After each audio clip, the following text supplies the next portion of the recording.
On continue avec notre sélection à partir de 2 ans. On vous a donc sélectionné pour commencer un livre en pop-up autour des animaux en danger.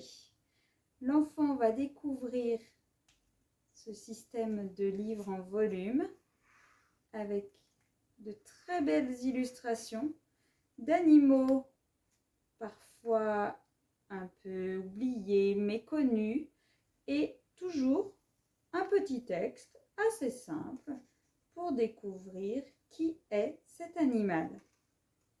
Voilà, ça change un petit peu des imagiers sur les animaux traditionnels. On a en plus sur les pages tout en haut le nom du pays où on peut trouver cet animal. Alors là, on pourra s'amuser avec les plus grands à regarder sur un planisphère où tout cela se trouve. Pour continuer, nous avons l'imagier géant du Père Castor. Et cette fois-ci, il s'intitule « La couleur des animaux ». On va partir sur une double proposition. À la fois, imager des animaux avec des animaux qu'on ne connaît pas toujours très bien et que l'on découvre, même nous les adultes, et à la fois un imagier autour des couleurs, des nuances de couleurs aussi. On remarquera qu'il y a une double écriture en imprimerie, écriture en attaché, ce qui permettra aux enfants plus grands de revenir dessus quand ils commenceront à lire. Et voilà, on a vraiment un très bel et très grand imagier.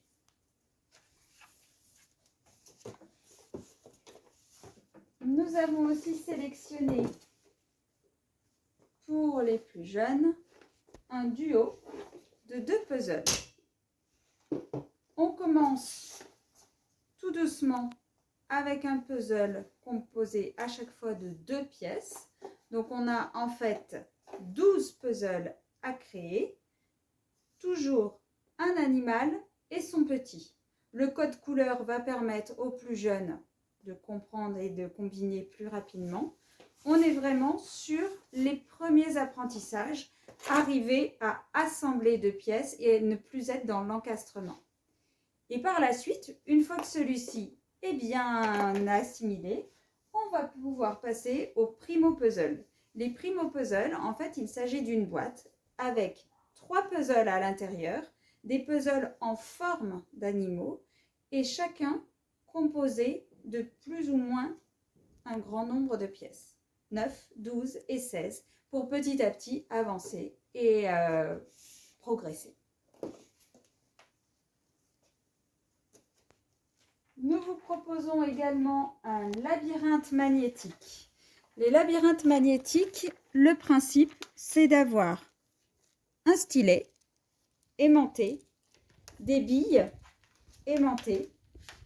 Et les billes, on va pouvoir les faire circuler en avançant les stylets, en tournant, en mobilisant tout le corps, le mouvement du poignet, etc.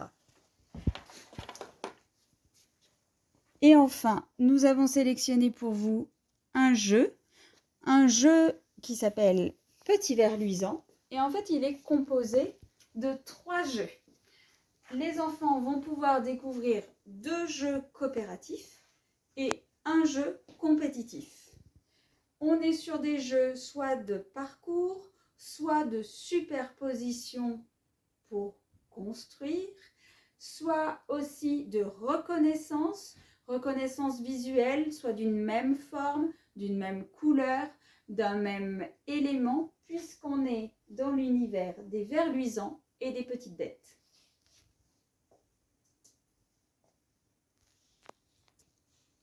On continue avec les jeux de société. Nous avons pensé à proposer une première pêche à la ligne, mais une pêche à la ligne un petit peu plus originale que d'autres.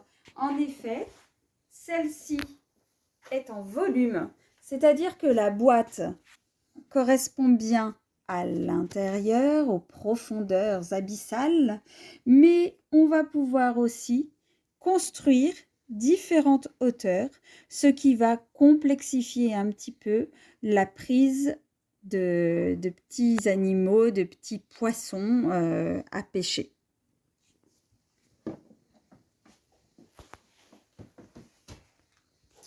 Nous avons sélectionné ensuite un ensemble de 2 loisirs créatifs pour les tout petits. D'abord, un coloriage magique. Donc, vous connaissez maintenant le principe des coloriages magiques. Il s'agit de mettre de l'eau dans un stylet avec au bout une sorte de pinceau donc qui va se mouiller, s'imprégner de l'eau qui est dans le tube. Et lorsque l'on va passer le pinceau sur les différents éléments blancs de nos pages, les éléments vont se colorer et nous aurons des tableaux colorés.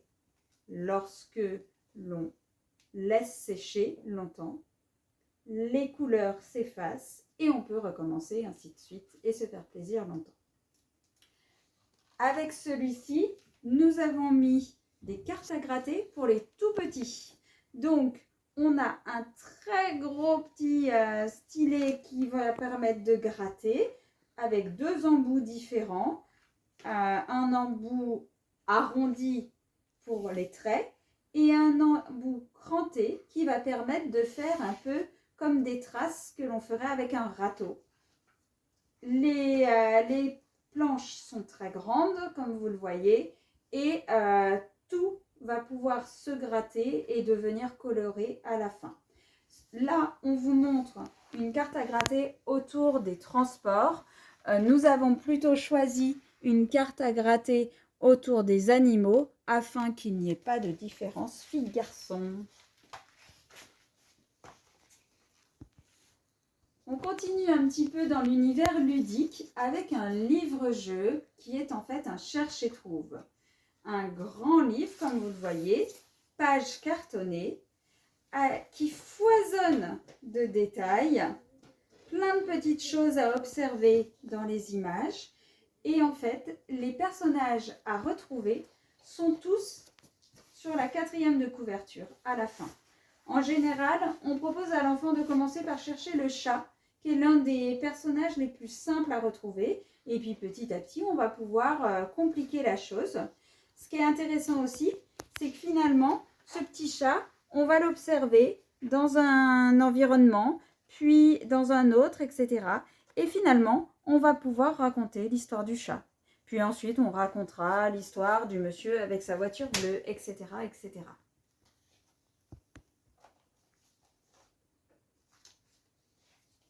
On s'en va dans les histoires avec 2 petits personnages très rigolos au nom Georges. Georges, le chien qui n'arrête pas de faire des bêtises, comment faire pour le calmer. Et un livre pour 2, l'histoire des enfants crocos qui veulent absolument lire la même histoire, donc ça va dégénérer. Papa aimerait bien être tranquille, mais quand il entend que ça crie à côté de lui, il va finalement trouver une solution, mais sa sieste à lui, il va devoir l'oublier un petit peu. Et c'est toute la beauté de ces 2 albums, plein de rythmes, de couleurs chatoyantes et d'ambiance très très drôle qui nous ont donné vraiment envie de vous les présenter et les sélectionner. Et enfin, nous sommes partis dans les univers plus polaires avec un livre tout carton dans un format très original, tout en longueur, que l'on ouvre comme ceci. Il s'appelle Sous la glace et en fait l'histoire est très rigolote. Il s'agit finalement d'un quiproquo auquel on se prend au jeu et on se fait avoir, même nous adultes. Et il va donc nécessiter une seconde lecture pour s'apercevoir qu'on nous a menés en bateau depuis le début. Donc sous la glace, le petit esquimau que l'on voit en haut de l'image. Et en dessous, on voit le petit poisson qu'il a envie de pêcher.